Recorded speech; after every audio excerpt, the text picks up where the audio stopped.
We could go together, Morgan.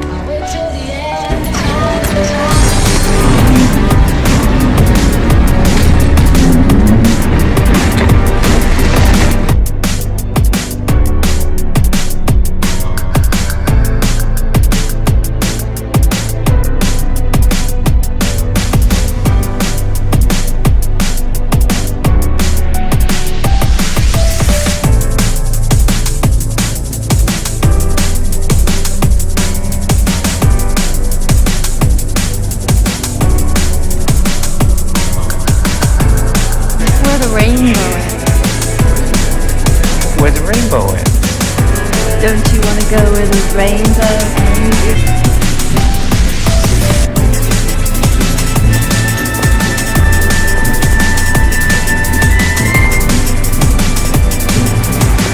But I also know that you went to Nick's hotel this morning and talked to the desk clerk. Keep going.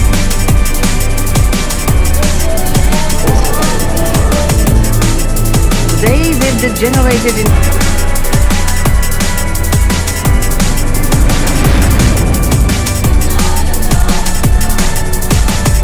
The history of the world is the history of violence. Mankind seems intent on destroying itself.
Well, welcome Uncensored Cinefiles fans. It's Anonymous here to do the V for Vendetta breakdown and esoteric film analysis. Or is it V? Are you V? Or are you EV? He is all of us. He's all of us. It's actually our time. Oh no, we tricked you. It's just us. Oh no. People are disappointed. You're like, damn it, you really thought it was Anonymous for a second. And we also have... I am Anonymous, the doggy in the Commander. And Brutus is here. The actual... Brutus is actually the one behind it, pulling all the strings. Yeah, he's our producer. He's the director, producer. So, V for Vendetta. Possibly one of my top favorite movies of all time. Like, top 3 for me. Listen carefully, can you hear it? Now the brass. I can hear it.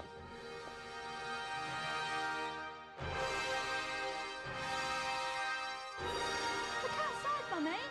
They're playing music.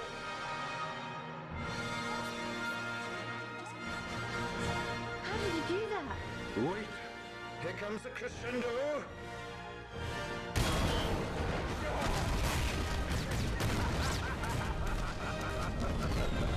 How beautiful, is it not? What about you? Is it one of your top movies of all time? No, because this is hard for me, because I don't my top movies are probably people are not gonna know what they are, so I don't know. Like, I have a... Where would you put what is your, like, top 3 movies then? No, don't ask me this question. Okay, Once Upon a Time in America. Once Upon a Time in America. Days of Heaven. Days of Heaven. And... The Clinton Body Count documentary by Titus Frost. No. Probably, I would say Persona by Ingmar Bergman. See, you don't know any of those movies. No, I don't. I actually don't know any of those. So that's a good start to the podcast. I'm very... So why is V for Vendetta not one of your favorite all-time movies when it's one of mine? Because I feel like every scene of this movie is quality. There are a couple of, I'll grant you, a couple of a little over-the-top fight scenes. Yeah. But the rest of it's good. I mean, for me, what I really liked about Children of Men was like how it immersed the viewer into the world, and like we generally felt like we were there, and we were like going on that journey. And I feel like, I don't know, there's like a disconnect here. Like I know that I'm watching a movie. Do you know what I mean? It's like, and visually there's not. I don't know. There's some good there's some good visuals, but at the same time, it's like there's not. Like something like Days of Heaven, which is a really beautiful movie by Tarek Malik. That has like, it looks like a painting, and like you could take each shot from that movie and you could put it on the wall in a gallery. It has that like beauty to it. Yeah. And that's what, like, when people say cinema, that's what I envision. And same with like Once Upon a Time in America.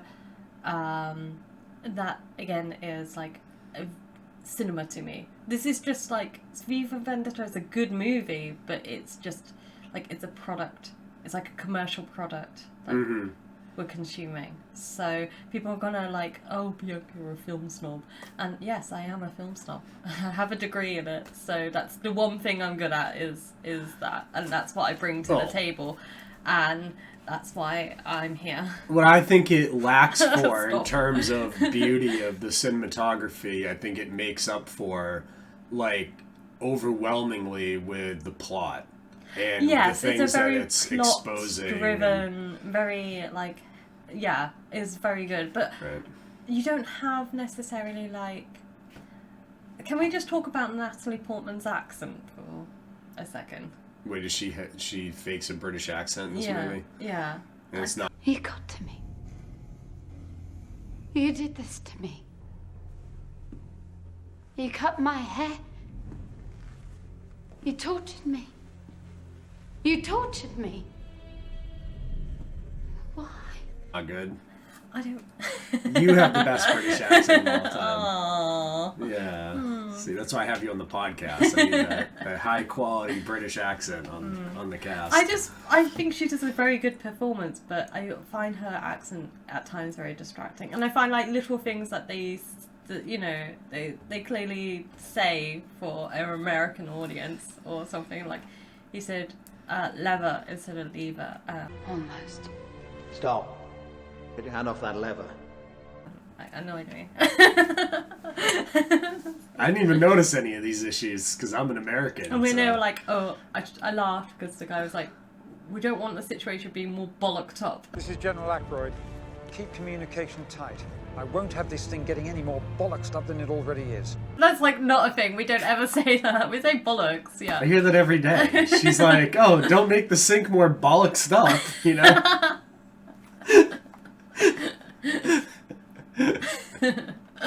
Alright, yeah, so V for Vendetta. Let's get into the film itself. This is a film made... did it predict the Koof Koof? Eventually, his party launches a special project in the name of national security. At first, it's believed to be a search for biological weapons, and it's pursued without regard to its cost. However, the true goal of this project is power. Complete and total hegemonic domination. The project, however, ends violently. But the efforts of those involved are not in vain, for a new ability to wage war is born from the blood of one of the victims. Imagine a virus, the most terrifying virus you can, and then imagine that you and you alone have the cure. But if your ultimate goal is power, how best to use such a weapon? Their target should not be an enemy of the country, but rather the country itself. 3 targets are chosen to maximize the effect of the attack: a school, a tube station, and a water treatment plant. Several hundred die within the first few weeks. That Three Waters has, in fact, been contaminated. Authorities are attempting to control its deadly spread. Sent a wave of destruction throughout the underground. Fueled by the media, fear and panic spread quickly, fracturing and dividing the country until at last the true goal comes into view. I think, yes. I think it was, from my view of what took place, was they've been working on the Koof since Operation Dark Winter. In 2001, a real-world exercise tested the emergency response to a bioterror attack on the continental United States. The operation was called Dark Winter, which took place in 2001 and then culminated with the final drill, which was Event 201. A new coronavirus spread silently within herds. Gradually, farmers started getting sick. Infected people got a respiratory illness with symptoms ranging from mild flu-like signs to severe pneumonia. The sickest required intensive care. Many died. Which was right before the Koof hit the world, okay? So, to me, it's been a long-term plan that was finally released on the public. So insiders would have had access to that type of knowledge.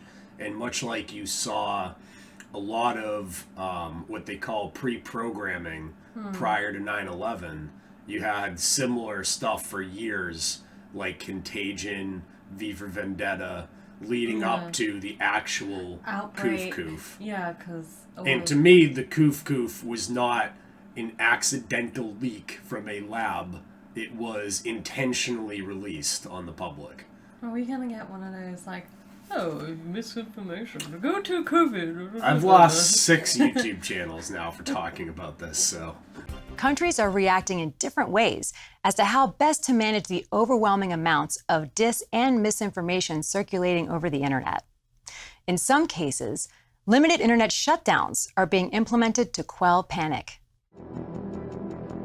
How much control of information should there be, and by whom? And how can false information be effectively challenged? Probably. Anyway, we're talking about movies, and this is a movie review channel. Yeah, we're doing movie reviews. None of this is health advice. No, okay? no. But yes, it's interesting that in the movie world of V for Vendetta, which is a fictional world... Yeah, got that YouTube AI... fictional movie world. In the fictional movie world of V for Vendetta, to just like the government release the virus and it's used as a fear tactic. And what I find really interesting in the movie, when it's like counting down towards the 5th of November, they try and amp up the fear, you know, so, and then people are like cottoning onto it in the movie. And they're like, oh, do you believe any of this rubbish? There's like all those people, like, I love the little scenes where it's like you got the nursing home, you got like the family, you got the middle class family, you got the working class family, and like the pub, and you're like, the guy's like, do you believe any of this bollocks? You know, it's like all the stuff they're talking about on the TV. And I think we see that quite a lot nowadays in like how the news media is really emphasizing on, you know, I don't know, it's like since 9/11, that's when I started noticing it, you know, and like how the many times you would see like, you know, things to be afraid of, and, you know, that's what happens in V for Vendetta, is that you see it being used by the government as a tool to keep people in line, but in the former United States, civil war continues to devastate the Midwest. Scientists attribute this latest water shortage to the lack of rainfall the last 2 years.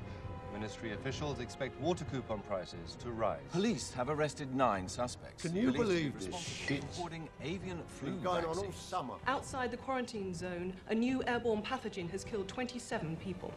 Authorities have uncovered new evidence linking the terrorist organization called V to the St. Mary's viral attack on London 14 years ago. So it's very disturbing. In the movie V for Vendetta, the government intentionally releases a plague that they already had the solution, the cure for it. Yeah, and there's the guy. Right. The guys are all profiting from it. Yeah, and all the people that profit from it are the ones that end up running the new government. And I found it interesting that it was released when? 2005. No. When did the government release the plague in the movie? I don't know. November the 5th, right? When he broke out of the... Oh, right, yeah. Right? And when did the plague in China start really gaining ground? What month? January. No. February. It was November of 2019. Because the first cases were reported right after the Wuhan military games, which was October 18th, 2019. And then shortly after that, about 2 weeks later, which is around November 5th, you started having the cases started appearing on the world. Like, if you were paying attention to what was going on in China. I wasn't at the time. And then everyone left terrified. China for the Chinese New Year in December.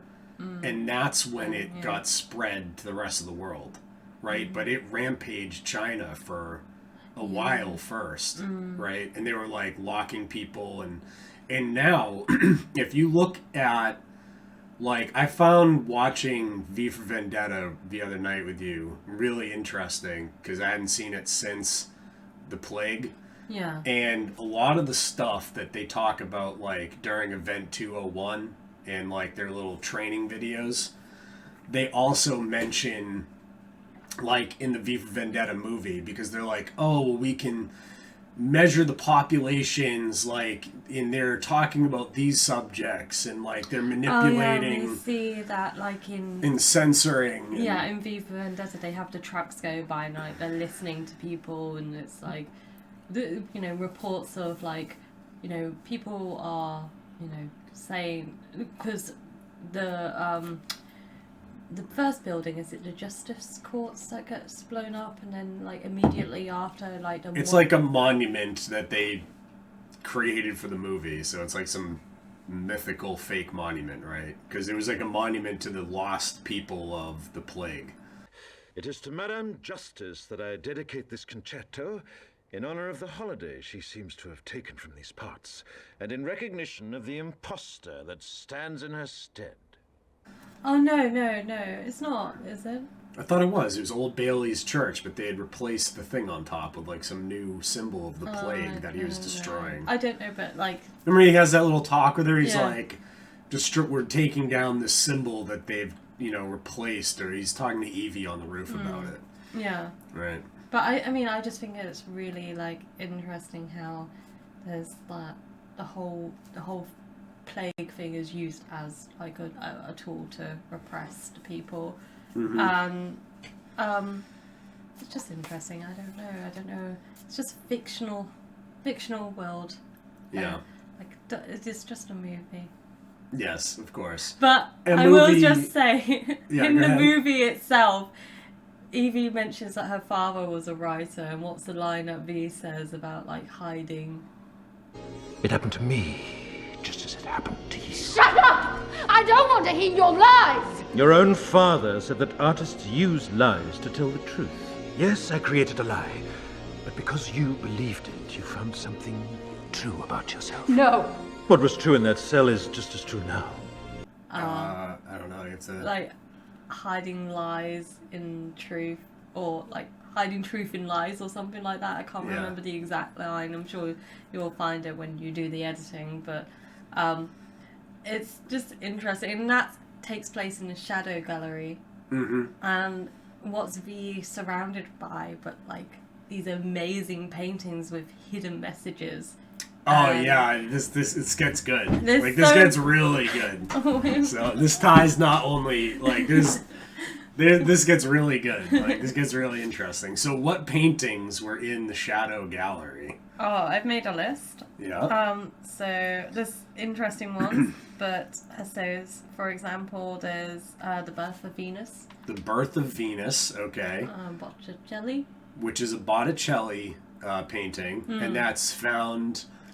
That's like near towards. I think there's one that is associated with Evie is a painting called Puberty, which is by Edvard Munch. Go back to the Botticelli Birth Yeah. of Venus painting. Yes. But, When was that used recently? on my documentary for InfoWars. why do you have to plug in things? I'm not. I'm just saying. Okay, if and you're going to plug in anything, plug in the Patreon. Yeah, but why did we use that?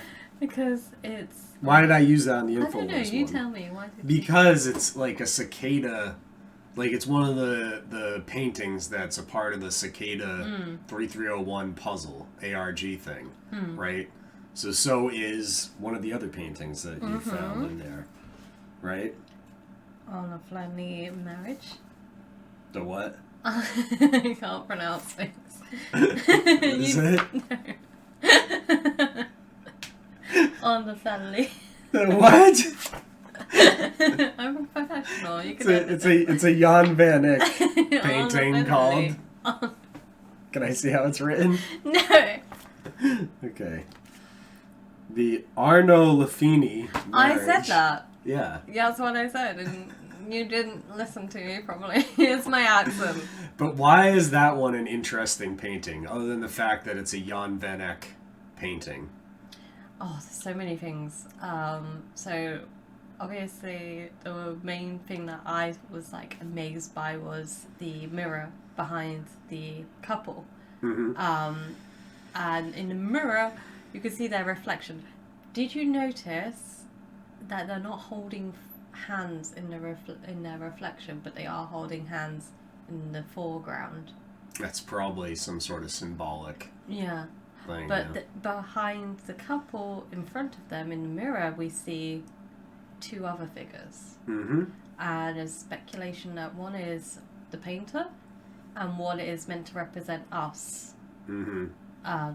So I just find that so deep. Like, even before we sort of go on to the other things in the painting, like, that is, like, to be able to do that level of detail Yeah. in a painting. Like, so before there were movies, there were paintings. So before we were having hidden messages in movies, we're having them in paintings, and this has been going on for like centuries, and that's what is amazing to me. Is like, we think of like the hidden messages being like a modern thing. No.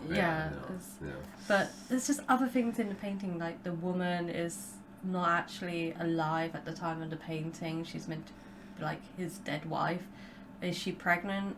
Lots of people think she isn't, but I think she actually is. Due to like how she's holding her belly in a protective way. But what is she then pregnant with? Is she pregnant with a actual child, or is the child meant to be like symbolic representation of Christ, or is she pregnant with like an idea or something, you know? And then there's the whole oranges on the windowsill, and then also if you look outside in a window is a cherry tree, and it's all this like fruit and the fruit of knowledge and all that sort of stuff. Oh, and then there's just so much detail in it, like the saint behind her. And do you know what fruit was given to Adam and Eve in the Garden of Eden? It doesn't specify. It doesn't specify, that's right. So Everyone assumes it's an apple, but it could be an orange. It could be anything. Anything. It might not even be like... It might just be they didn't know how to describe it, so they just thought it... Like, this is a thing that in ancient cultures, like for like describing comets or, well, you know, they didn't know how to describe it, so they made it look like a dragon or something. So, like... Yeah. Or like chariots or stuff in the sky, like you go into the ancient alien type of thing. So, but well, back to the Jan van Eyck which is painting, amazing. which is in the shadow gallery of V's underground little bunker there, and how it's positioned in the in the film is that it's meant, well, our attention's meant to be drawn on that. So there's certain paintings that are in the foreground. Yeah. So the important thing for the Jan van Eyck paintings for me is Jan van Eyck is one of the most detailed painters of all time.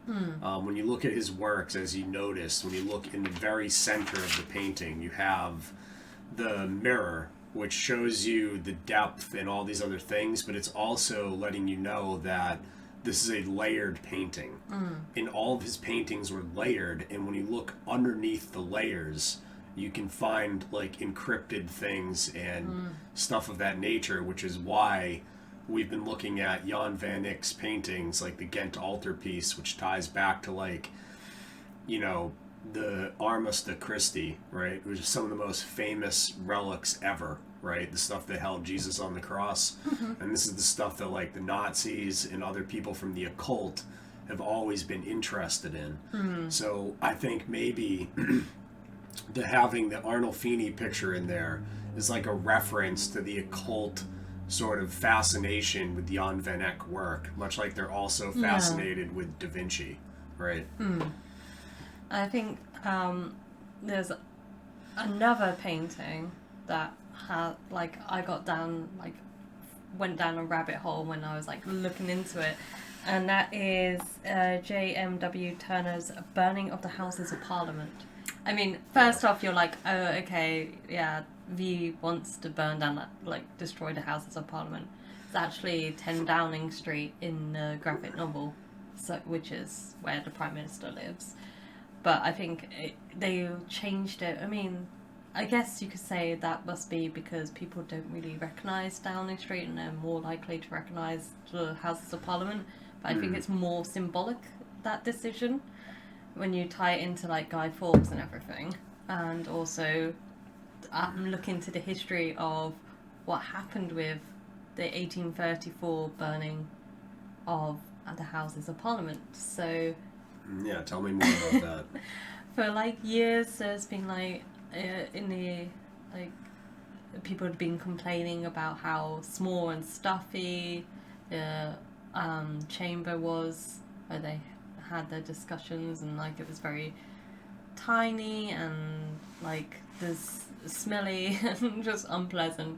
And I was looking on Wikipedia, one of the main people who was complaining. So the houses are the burning of Parliament. So one of the people who was calling for reforming it and rebuilding was a radical MP called Joseph Hume.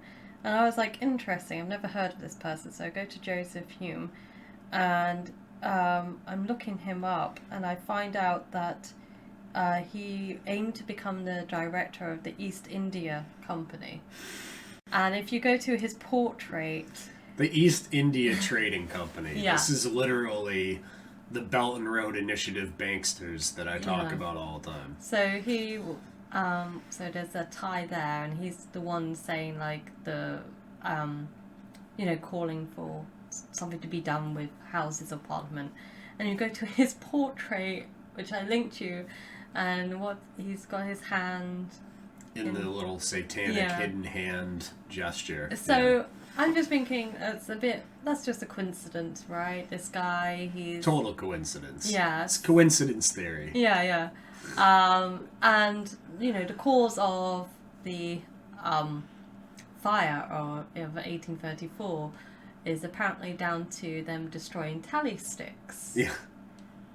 Which you can explain what tally sticks are. Okay, so tally sticks, before the private Federal Reserve, you know, City of London central bankers took over everything.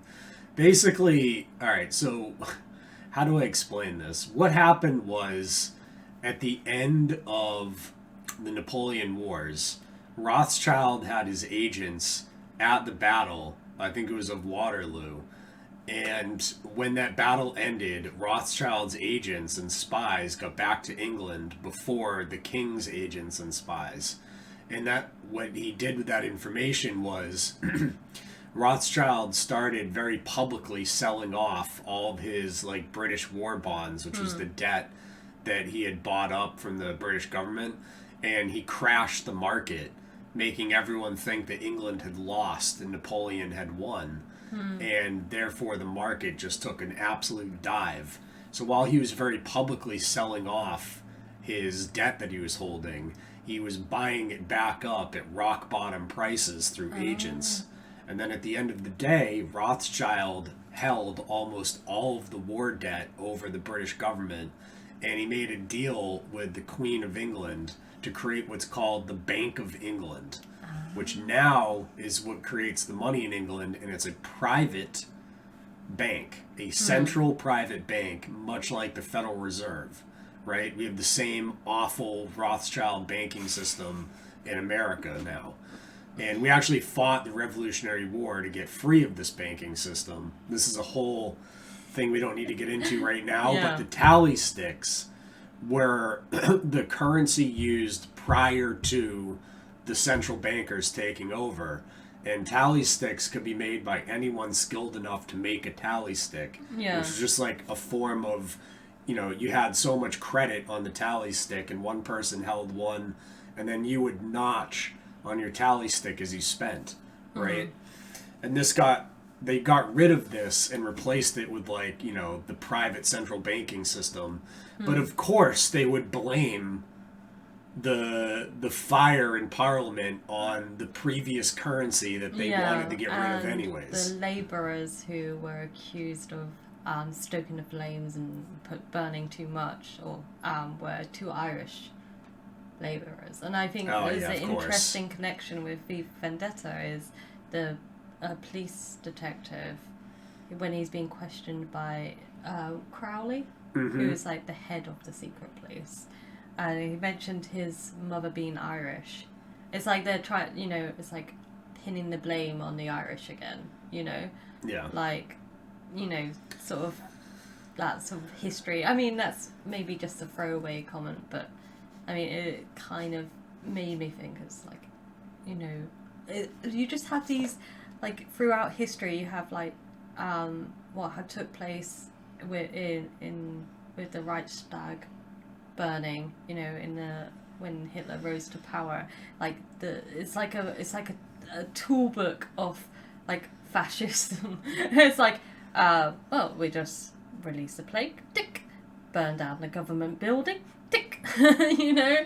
So it just seems that these things... Think about what's happened in America since 2019. We had the plague get released, which is then led to an economic collapse and a completely rigged election. So, yeah, then we had our capital ransacked by federal agents, InfoWars agents, okay? And since then, we've had our rights to even go to those buildings and protest revoked. We've had people getting their doors kicked in for having wrong political belief. And we've had all types of abuse by the federal, you know, police authority, the FBI, against conservatives, right? Which is similar to what you saw in V for Vendetta. Because you had, like, the government going around after the plague and rounding up people that were politically opposed to the new government. They promote authoritarian leaders and they fan the flames of political violence that are a threat to our personal rights, to the pursuit of justice, to the rule of law, to the very soul of this country. Frightening. While things like Northfire and the Articles of Allegiance became powerful, I remember how different it became dangerous. I still don't understand it. Why they hate us so much.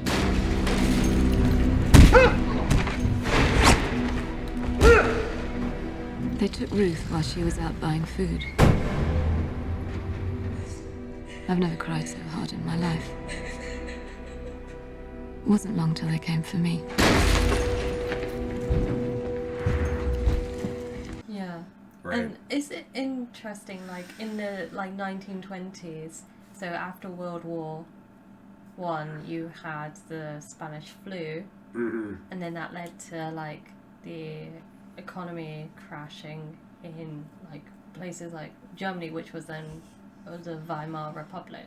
So it's like a sort of, I don't know whether it's just like a history repeating itself, but it seems to be like the same thing that's like taking place at the moment, you know? Anyway, back to the Houses of Parliament getting burnt down. So I personally don't buy the story that it was just them burning tally sticks and burning too much, you know. Yeah, that's a total... It just seems like a bit... That's just a smear job for tally sticks and... Yeah, like the same sort of thing. It wasn't like a communist burning down the Reichstag, you know. It was clearly organised by people attempting to get into power. But, so the Houses of Parliament were rebuilt, and it was rebuilt by a man called Charles Barry. And I just want to show you this picture of Charles Barry. Oh, yeah. So, with the Freemason stuff. It's just like, okay, like, do you see this, like, a little connection there? So I feel like the paintings in V for Vendetta, you know, found a website and they were sort of, like, speculating why, but nobody had made these connections. They were like, oh, maybe this just represents, like, oh, the you know, the Venus painting, it's Evie being, you know, waking up and being emerged into, it's like, yeah, you could buy that, or you could, like, actually go and research into, like, the more depth and, like, the history behind why these paintings were made and, like, the whole 1834 Parliament thing. You know, why that painting? I mean, I guess, you know, that's what you know happens in the end of the film is they get blown up, but it just seems really odd. I'm sure they could have got a painting which is to do with Guy Fawkes or something.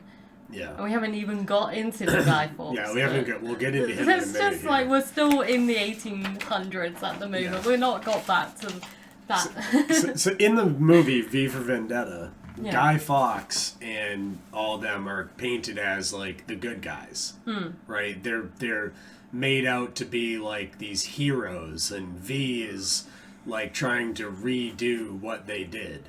But was the Jesuit Treason, also known as the Gunpowder Plot, was that a good thing, or was that being done by nefarious people for nefarious purposes? I just want to say it was a bad thing because they were trying to blow up my great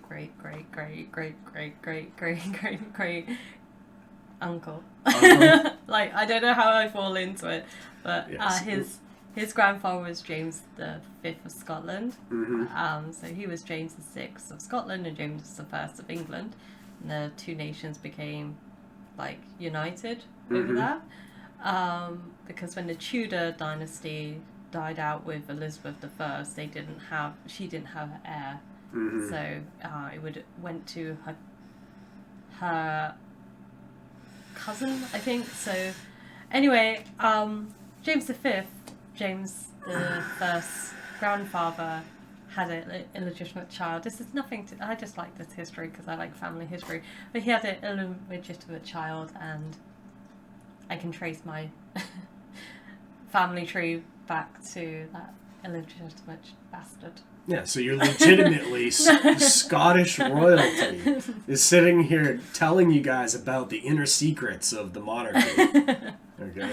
I just think with Elizabeth II passing, sorry, I'm a little bit closer to the throne now. Yeah, just one. We just gotta wipe out the rest of the world. Family. Get our blue face paint and go Scottish on them. Yeah. Let's get Longshanks. But, anyways, so yes, King James. They were bad. What was King James? What did he commission? King James Bible. That's right, the King James Bible, which is now considered by many to be the King James version of the Bible is considered to be the most accurate English version of the Bible, right? And so it was written in English, making it more accessible to the English people, because previously it had been written in Latin. And the Vatican didn't want this because of what the Bible says about the Vatican. So the Jesuits, well, what does it say about, what does the Bible say about the Vatican? Okay. Aren't they basically meant to be perceived as the whore of Babylon? Yes. Vatican is the whore of Kind Babylon. ties back to 9 And I quote from the Bible, okay? Upon her forehead was a name written, Mystery, Babylon the Great, the mother of harlots and abominations of the earth. Revelation 17:5.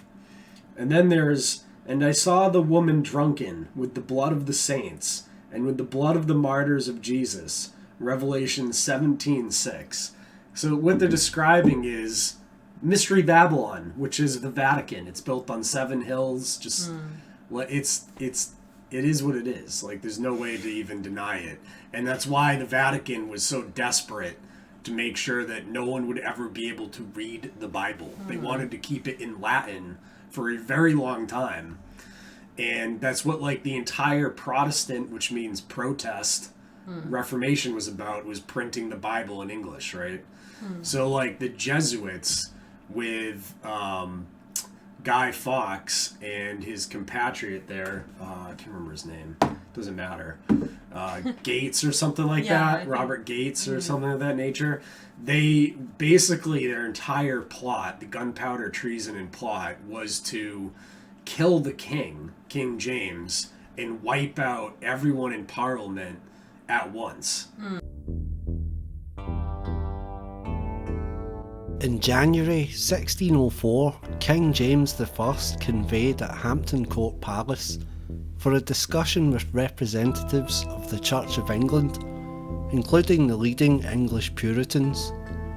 This meeting was to set forth a decree that would impact the entire world for the next 500 years, the creation of the King James Bible. A few months later, on Sunday the 20th of May, in the well-to-do Strand district of London, Gunpowder plot mastermind Robert Catesby met with Thomas Winter, John Wright, Thomas Percy, and the infamous Guy Fawkes at an inn called the Duck and Drake. Alone in a private room, all swore an oath of secrecy on a prayer book and celebrated Mass with the Jesuit priest and friend to Catesby, John Gerard. Once summer had come, Catesby met with the Jesuit superior of the realm of England, Henry Garnet, and put their plans into place for the blowing up of Parliament and the King with it, his heirs, lords, bishops, and the Commons, making up over 200 people, one of which was Richard Bancroft, Archbishop of Canterbury, and the chief overseer of the production of the King James Bible. 1/3 of the translating team of the KJV were also in jeopardy of the conspiracy against the king. The translation of the King James Bible was already underway by the end of 1604. Which would have stopped the commission of the King James Bible because the main translator that was working on that was in the Parliament building, right? So they were trying to kill the king and the people creating this new Bible, right? And Alan Moore then makes this novel about this, and he turns Guy Fawkes into the hero, right? Because Alan Moore is a Satanist. Dun dun dun. Okay. And that's not controversial to say. No, it's on his Wikipedia page. Yeah, he openly advocates for this, okay? Yeah. And he's also a total creep.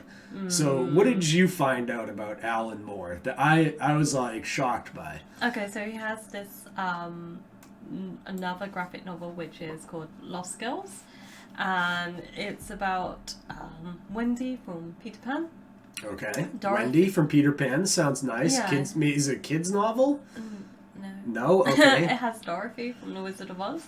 Oh, another kid's... Did he come up with these characters? No, he rips off characters all the time and doesn't credit people. So he's, I linked you a really good, video that I saw, which I hope we include, but for people to actually go look. So even if you were like, oh, he's just joking about the Satan worshipping stuff, he's still a horrible person because he steals people's ideas. He doesn't credit them.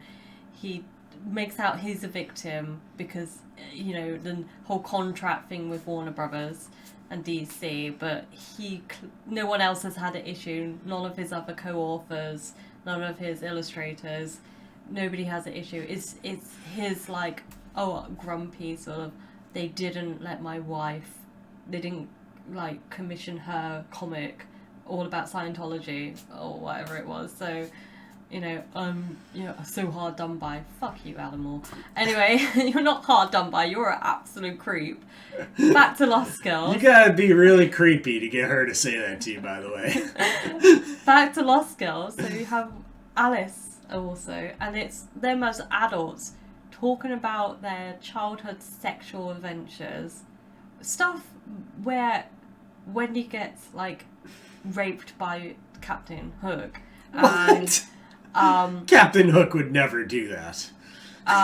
Dorothy is, like, raped by the Tin Man. Like, all this awful stuff. You were looking at me What is like... Alan Moore, like, where does he come up with this? You can go to the synopsis and read this. So not only is he not original, he's also got, like, creepy rape fantasies. Okay. And you know, I don't understand how this man is celebrated. I mean, I do understand because we're morally corrupt as a society, so that's why he's celebrated. You know, like, Yay. like you know, the creepy Satanist. Yeah, Alan Moore. It's a whole thing with, like, his work. So even if he hadn't made Lost Girls, in V for Vendetta, Evie is a 16-year-old prostitute. So she's not an actual character who is like a grown-up with a career like she is in the movie. You know, she's like, it's fucking weird. A child prostitute, which is not an actual thing, because child prostitutes are what Alan Dershowitz calls them. They're not. They're victims. Yeah, right? they're victims, and it's human trafficking and sexual trafficking. Yeah, you can't be a child. There's no such thing as a child prostitute. You're just a victim. Yeah. Like, it's not a thing. Like, No. I don't know where these creepers come up with these terms, but... Anyway, so, and then also all the sexual stuff that happens in Watchmen with, is it Silk Spectra? I think her mother is raped by the comedian. I just don't know why anyone would want to read this. And we're like, I see stuff about how feminists complaining about, like, how these characters are presented in the film in terms of their physical appearance. Yeah. But where is, like, the discussion about Alan Moore and how he writes his female characters? And I don't mean to, like, do the whole get on my soapbox type of thing, but, you know, it is messed up and weird, and I don't understand how he is, like, people say he's a genius. It's not a genius thing to do. It's disgusting, and I don't know why anyone would want to read Lost Girls and think that's entertainment. It's absolutely disgusting, and I'm sorry, but it doesn't surprise me that he, you know, takes Guy Fawkes, who was, you know, part of this, you know, whole treason plot to kill the king and stop the Bible, because, you know, that to him that is his hero. And you know, I think V in the movie, like, I find the movie, what I like about the movie is that is like this religious sort of epiphany that Evie has, because she has that moment where she says God is in the rain, and I don't know, I've not read the novel, but I can't see whether that would have been included by Moore, because it doesn't feel like it would be. Do you know what I mean? No. To me, that's a very poetic and powerful moment. Got us in the rain.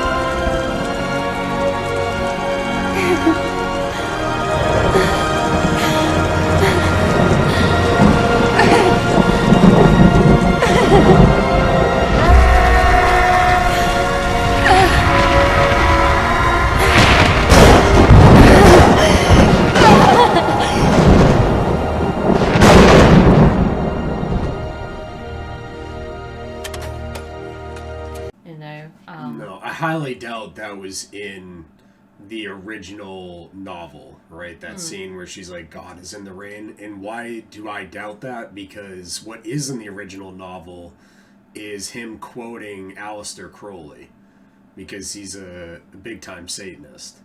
And another thing that's in the movie, which is like a recurring theme of the movie, is the color scheme. Which is red, black, and white, right? Interesting.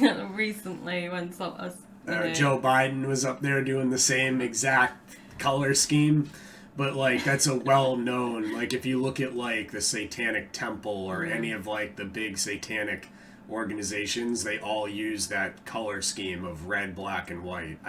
I tried to look up why before the show, and I found like some interesting having to do with like the elements of life type nonsense answers. I couldn't really come up with like a definitive reason why they use those colors. I know of like a party in the 1930s that came to power that, you know, liked black and red as well. Who was that? The Nazis. Oh, I didn't know. Is that the colors they use? Oh yeah, that's right. I should know that. Yeah, they use the same colors. And they were obsessed with the occult as well. It seems to be a thing where it's like any sort of like totalitarian government, like look at the Soviets, you know, they love their red as well. Like, you know, so I don't think they often say, oh, it's the colour of revolution, but whose revolution? Well, I mean, it's on the American flag too. We have red. Yeah, but that's... So does the British thing. Yeah, but right? It's like... It's not all red, do you know what I mean? It's like not all red background. It's like, you know, blue and white, you know. Nice, pretty colours. Sure. To balance it out. Nobody wants to be like in a country where they're like, their flag is like pure red and you're just like, oh, that's a bit alarming. That's true, yeah. Unless you're in China, then it's like basically pure red with these little stars, right?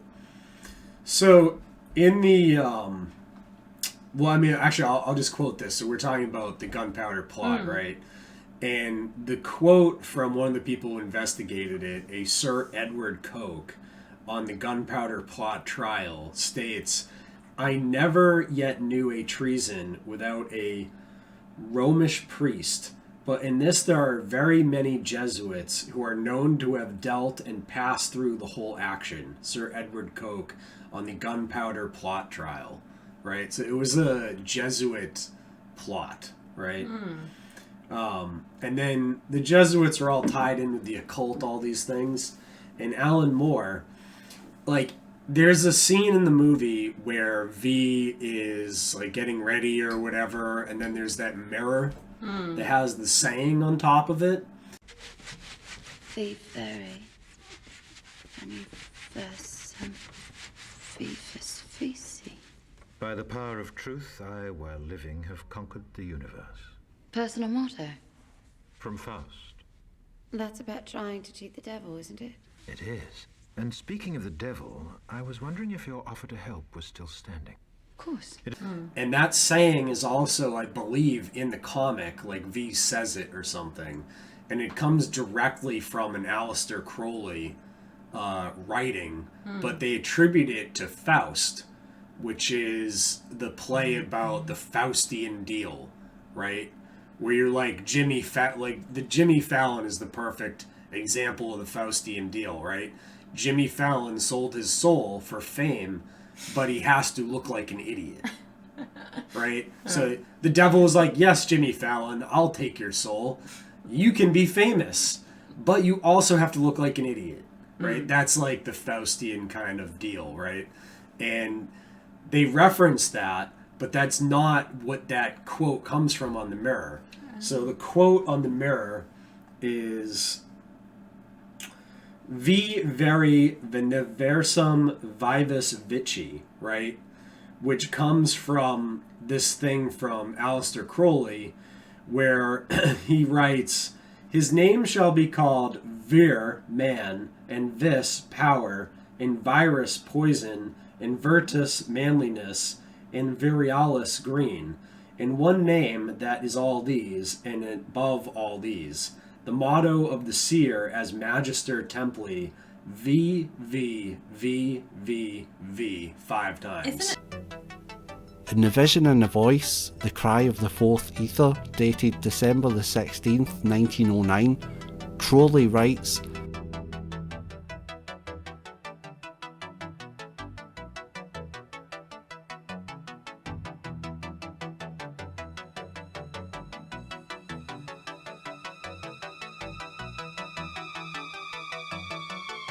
Crowley was initiated into the 7th degree of the OTO by Theodore Ross. Theodore Ross in past time met with the French occultist and physician Gerard Oncasse, perhaps better known by his pen name, Papus. Although not a member of a regular Masonic order, he had founded 2 occult fraternities, the Martinist group and the Rosicrucian Kabbalistic Order of the Rosen Cross. In addition, he was a member of the Hermetic Order of the Golden Dawn and a bishop in a neo-Gnostic church. Oncasse provided Ross with a charter dated June 24, 1901, designating him Special Inspector for the Martinist Order in Germany. He also assisted Ross in the formation of the OTO Gnostic Catholic Church. Crowley himself later wrote the ritual to the Gnostic Mass. Crowley wrote in the Confessions of Aleister Crowley, the ritual of the Gnostic Catholic Church, I prepared for the use of the OTO, the central ceremony of its public and private celebration corresponding to the Mass of the Roman Catholic Church. There is no difference between the Gnostic Catholic Church and the church claiming to be Christian. It's interesting. You said poison in that, and that like what's poisonous? A virus. Yeah. And that's like, I don't know. It's just like when you said that, I was like, ooh, that gave me chills. Like, you know. If you want to have chills, go read the Jesuit Oath. Talks about how they're allowed to like do all types of horrible things to advance the Pope's interests. Right? Not to advance God's interests, to advance the interests of the Pope, who they all take a like oath to, and they're allowed to lie as long as they're telling the truth to themselves and God, which is called equivocation or something like that, which also in the Muslim world is called taqiyya. This, coupled with the doctrine of equivocation, wherein it is permissible to say one thing outwardly and conceal the truth, whilst in your own mind saying the actual truth to yourself and to God. A strikingly similar doctrine to that of the Muslim taqiyya, which is an Islamic juridical term whose shifting meaning relates to when a Muslim is allowed under Sharia law to lie. Both doctrines are even listed on the See Other links on each other's wiki pages.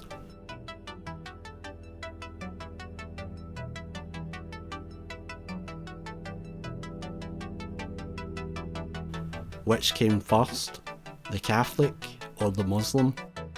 Equivocation and taqiyya is permission to lie. This is exactly how Protestant Christians viewed papist equivocation as an excuse to outright lie.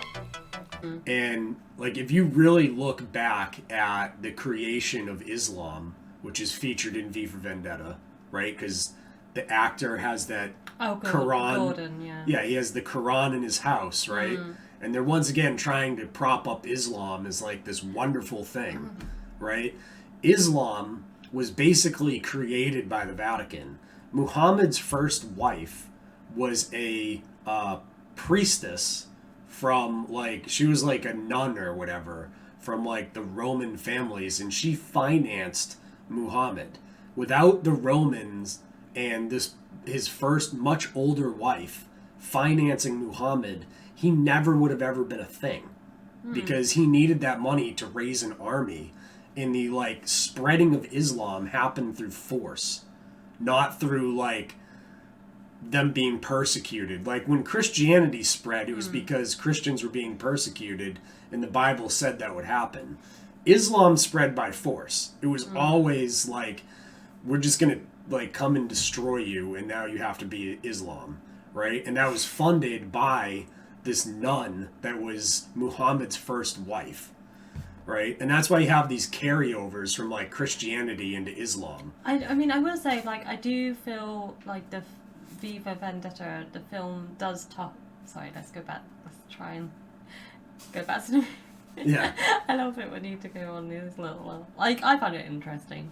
Anyway, I do find it interesting in Viva Vendetta that there is, like the stuff that they talk about, like the people who are the story of Valerie. I found that quite moving. Like, I do like. I kind of guess it, like, in what they're saying, like, historically, you know, what happened with, like, the people who were put in the concentration camps.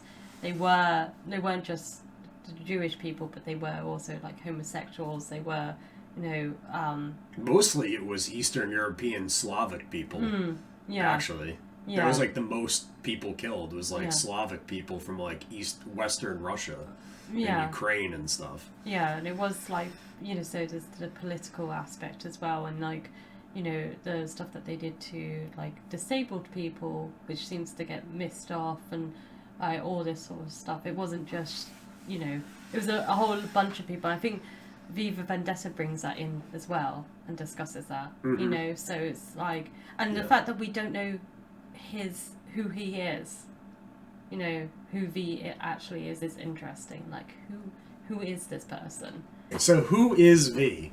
Well, is not determined. You never No. find that out, do you? No, and then there's an interesting thing where it's the MK Ultra mind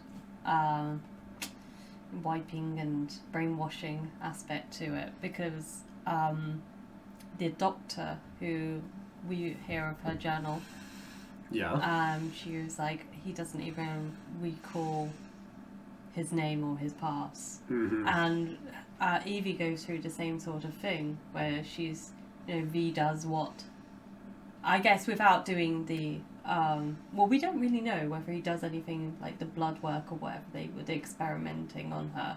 No, That's he never didn't know alluded that, to, but he basically says, like, he put her through what he went through.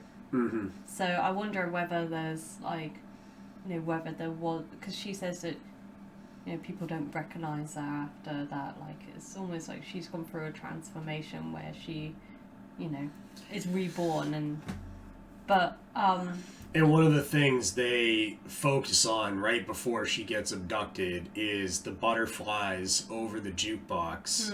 And then when she comes out, like, he goes over, and one of the things is, like, the jukebox is, like, glowing really bright. and the music, like you can see the butterflies again. So, like, Yeah. obviously it's a reference to Monarch, which is the new, that's what MK Ultra became Monarch mind control.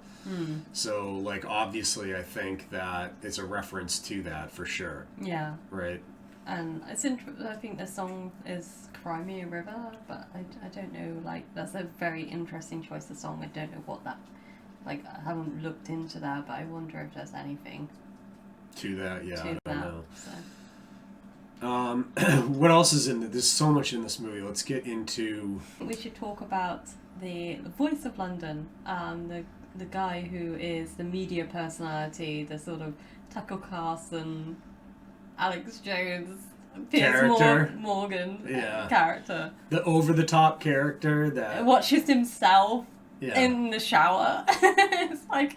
He and his accomplice Evie Hammond, nailed demagogues spouting their message of hate, a delusional and aberrant voice, delivering a terrorist ultimatum. An ultimatum that was met with swift and surgically precise justice. And the moral of the story, ladies and gentlemen, is good guys win, bad guys lose. And as always, England prevails.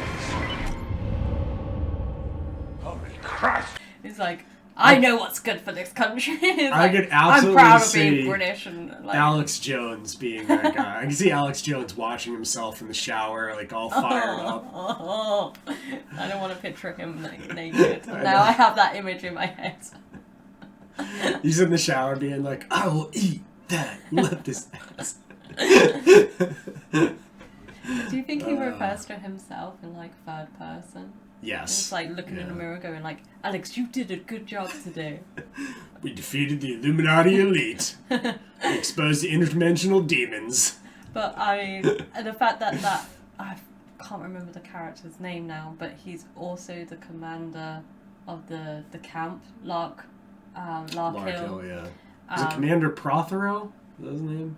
Yeah. Can't remember. But also, what did he have stocks and shares in? Was the cure to the virus, I guess. Yeah, they all had stock in the big company that ended up having the cure by some, miracle. And then not long after the election, lo and behold, a miracle. Some believed it was the work of God himself, but it was a pharmaceutical company controlled by certain party members that made them all obscenely rich. Miracle, which is exactly what happened with the Koof plague, because all of the politicians that enacted the lockdowns and the mandates all just happened to have stock in the companies that benefited from this. But you guys, you were too slow, okay? So it's your own fault, alright? You gotta scooch that. No, I'm... People were too slow, they needed to be up on that. Yeah. Oh, sorry. But... I just want... His character is so... it's just like spousing fear and like, dividing the nation Yeah. with like really heated talking points. Yeah. Right. And he's like, makes out that he's just a man of the people, but he's like living in this like, wealthy sort of... Yeah. And then he gets killed, so that was nice. Mm-hmm. He totally deserved that. They all do. The creepy priest, or like archbishop, or whatever he's meant to be, who's into... I mean, him and Alan Moore have a lot in common. They're both creep. Yeah. So... She has arrived, but there was some confusion at the agency, and they've sent a new girl who I'm afraid is a little older than usual. Older? Oh dear, she's not too old, I trust. That is for your grace to decide.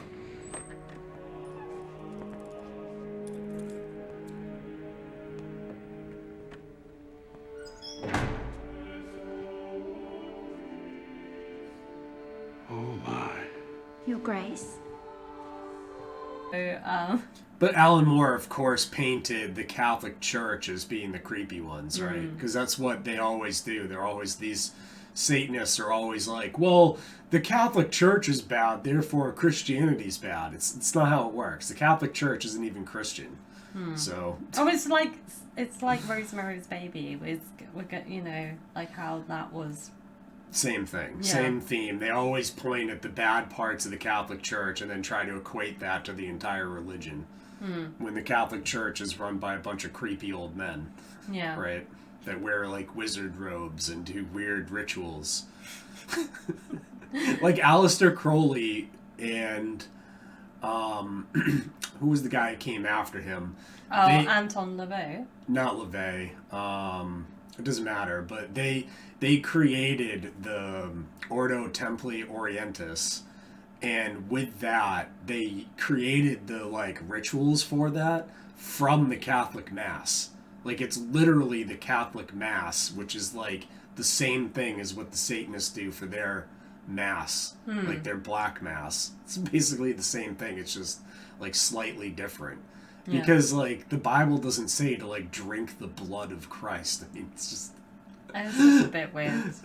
Don't drink blood. Just full stop. Yeah, it's just... don't. Like, the whole thing is weird. It's, organized religion's very strange. Anyway, so I just think it's how these media personalities, like take Tucker Carlson for example, like people just tune in to watch him, and it's like, what is he really saying?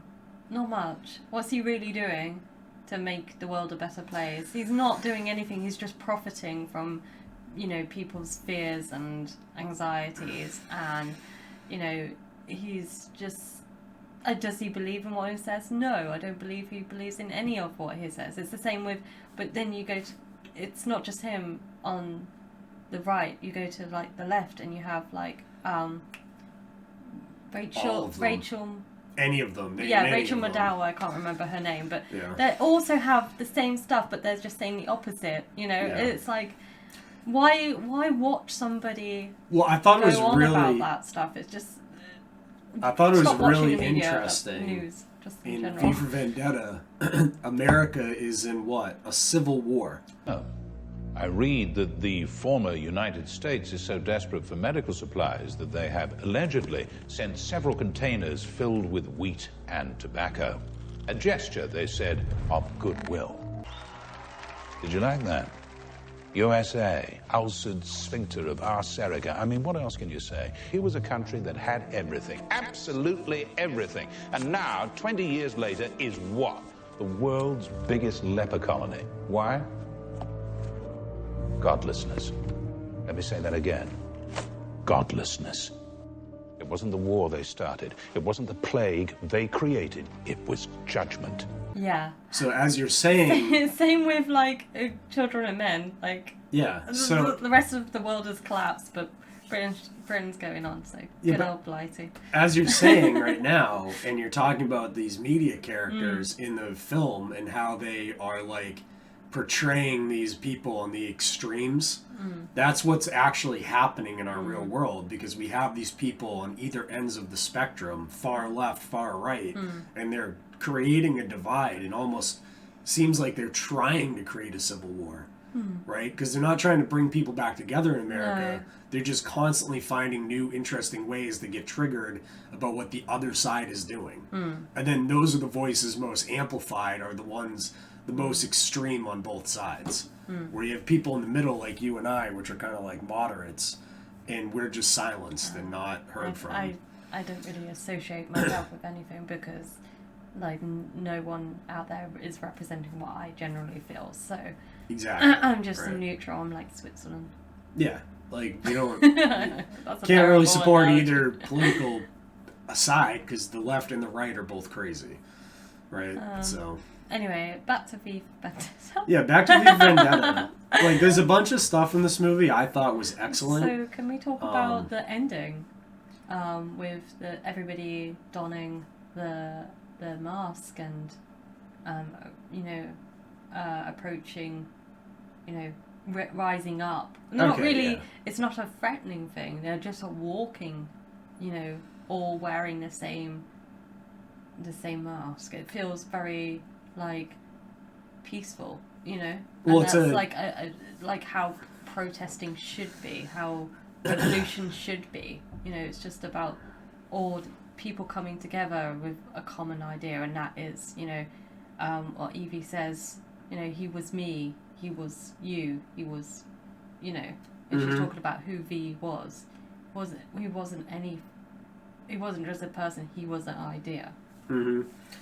And that's why, like, so many of the lines from this movie have become like a part of what was Anonymous, and then Anonymous used some of those ideas, like when V goes up to him and he's like, ideas are bulletproof, right? And that's true, like, ideas are bulletproof, and like, if you... Why won't you die? Beneath this mask, there is more than flesh. Beneath this mask, there is an idea, Mr. Creedy. And ideas are bulletproof. If you follow, like, the Anonymous idea, which is, like, just an idea, it's something that can't be destroyed or infiltrated, because it's just the idea of being free and having your natural rights. And, like, that'll always exist. There'll always be that, like, inch inside people that want freedom and want to express their beliefs and those types of things. And this movie captured a lot of that sort of, like, feeling. And there's a lot of great lines with that kind of stuff in this movie. And the end of the movie, like, why did Anonymous decide to use the V for Vendetta symbolism?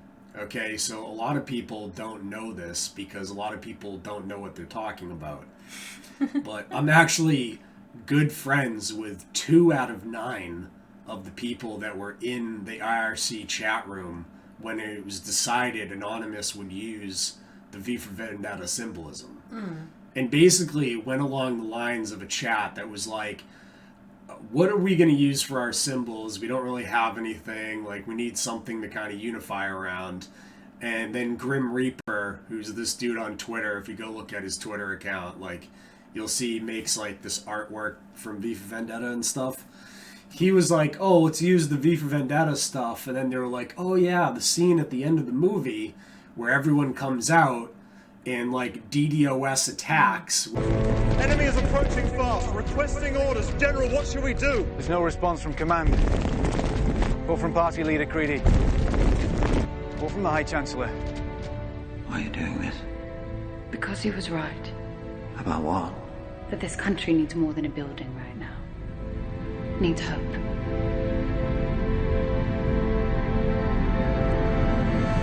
Bloody hell, stand down! Stand down!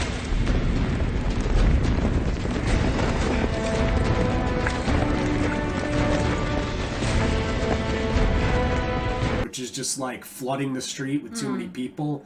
It's like you said, it's a peaceful way of protesting.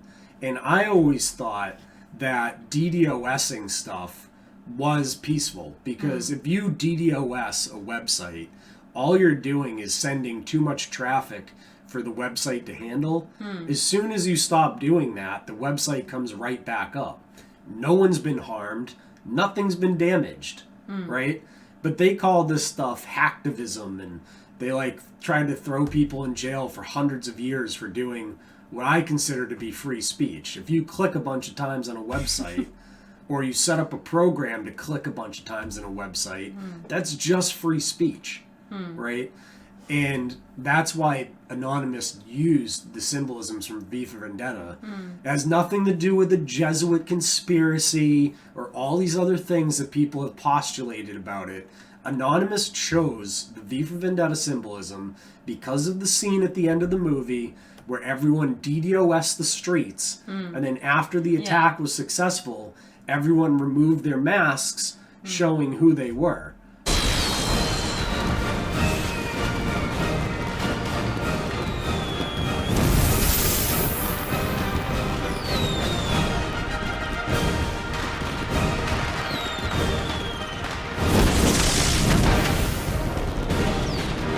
Which was eventually supposed to be what Anonymous was going to be. Everyone was going to join Anonymous, we were going to take the country back, and then at the end, we'd all show who we were, right? That didn't happen because the feds infiltrated Anonymous and destroyed it from within. Right? I mean, I think what is kind of moving in the movie is when they take off their masks and it's people who have been killed in the movie are there. Yeah, that's super, awesome. I find that scene with the little girl with the glasses, when she's like, she's like a recurring character, and she's the one, so she's like doing the graffiti, and she's the one like running around, and she gets shot, and I think that's like kind of like how, symbolic of like how innocence is, the first thing to be destroyed, and it's like they could have chosen anyone to get shot, and that spirals what happens. But there's something about that, like that girl. She's from the working class family. We see her, and like her parents. There's beer bottles and stuff in the background when they're watching TV and things, and it's not like she comes from the middle class family, so it's good to sort of like see, like, I don't know, like working class revolution sort of like happening. So I mean, I thought it was also interesting, which is similar to Children of Men, where you have scenes where it's you watching the audience watching what's going on the screen, right? Yeah, I do really like those scenes where, like, when Gordon does his like little comedy show, and it's like he pulls up, like, has the Chancellor on, and then like, let's see who's this under the mask, and it's him.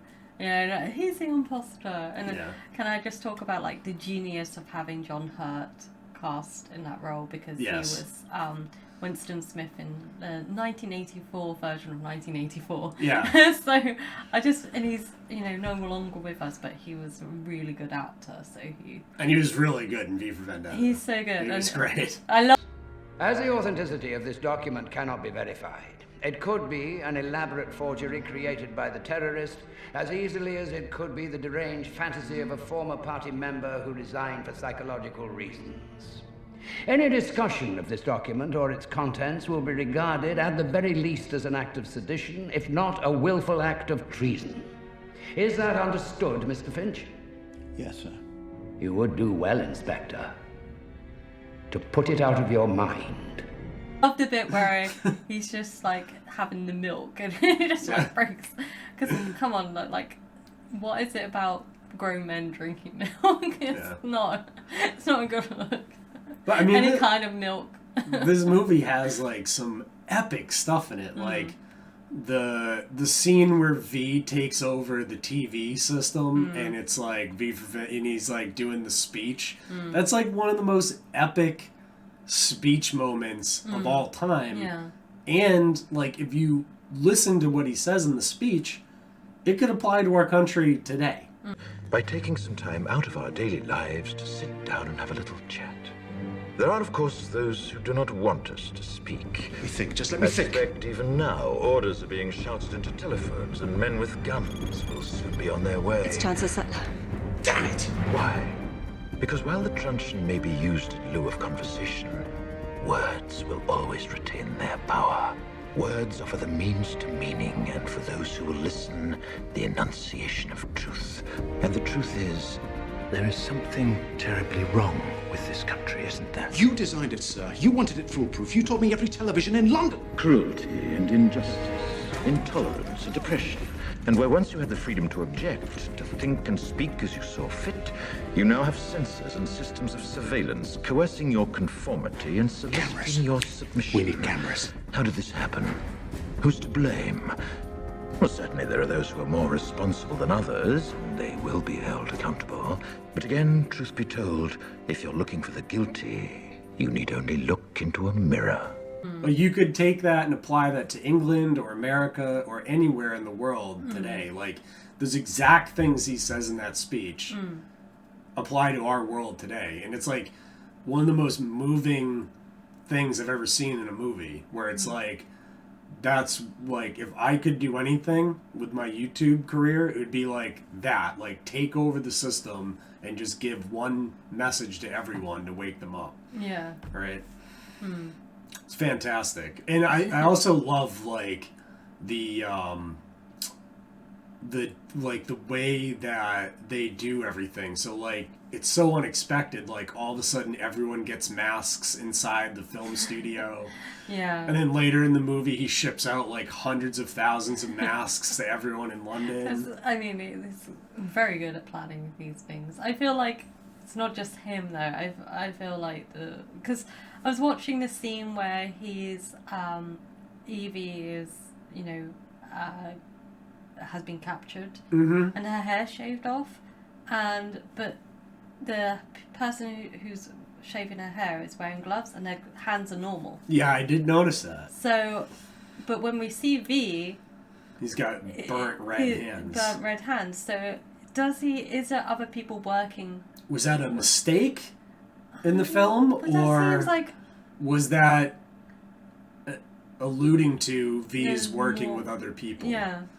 And the question I've always had with the movie is like, how the hell, they never explain it correctly, how the hell did V get any money to do all the stuff that he's doing? Where did he get the money to buy the Shadow Gallery? Or did he just discover it and then turn it in? But then when did he get all the money to get all the other stuff that he had? Because they say like he get all the stuff like the bombs and stuff was just stuff you buy over the counter. But what's he buying? How is he buying that? Where is he getting the money to do anything? Yeah, and what's he going out with? Like, and another thing is he a hacker?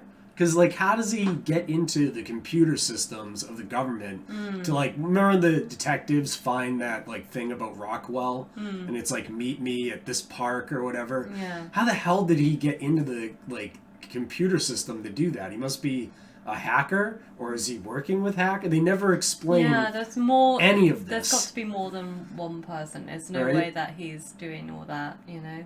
And he did the whole tunnel all the way to Parliament by himself? Yeah. Like, Doesn't make any sense. I think he... I guess it would take like 7 years by yourself to do that, but Yeah. wouldn't you need tools and like Where's the heavy getting it? machinery? Yeah, it's And not- where'd he get the train from? So many questions. Right? Like, Yeah, I just think I found like the hand thing. I was just like, I don't think that's like something that just gets overlooked. Like in editing, you know, when editing something, you would be like, oh, wait a second. So I do think there's like more people involved. more people involved. And another question I had about it is like, so he didn't know he was going to take Evie back to the Shadow Gallery, right? Mm. That was like a coincidence thing that happened because she knocked out the guy in the studio. So, But he had when- clothes for her. Did he? Yeah, she had. He had clothes for already. And did he build the prison thing in the Shadow Gallery after she was there? Or was that always there? And he, like, occasionally would be like, I want to go have that experience again. And he'd, like, lock himself in for a the night. good old days. I remember this. And he'd, like, pass himself the note. Like, I remember when I got this. Like, what is that prison thing doing in his, like, Shadow Gallery? When did it get built?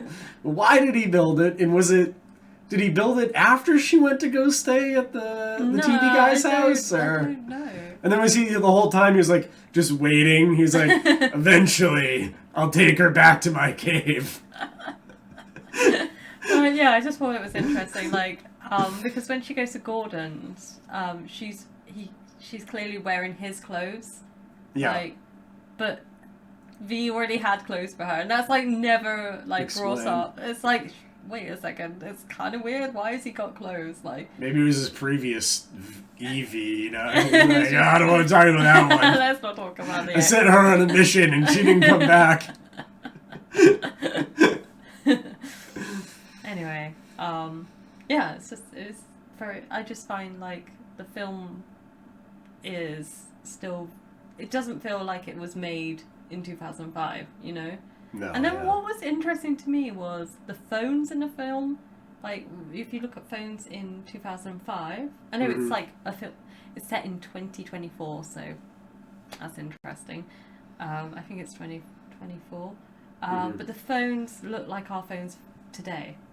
Yeah. Whereas, like in other films, like how did they know that the phones would look like iPhones? That's why.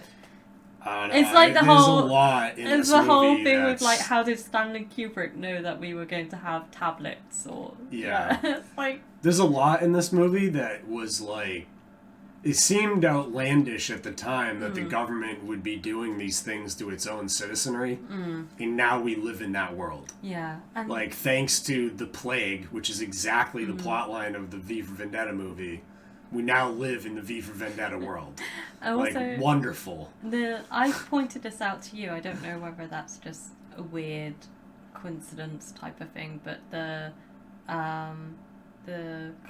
government, the party's like symbol is like a cross, but like with wings. But the wings look to me like a face mask. Yeah. The symbol of The party. the party. Let me just look it up so I don't misspeak. It's like unity through strength or unity through faith.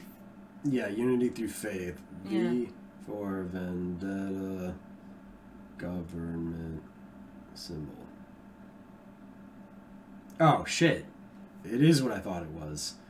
So if you've never okay.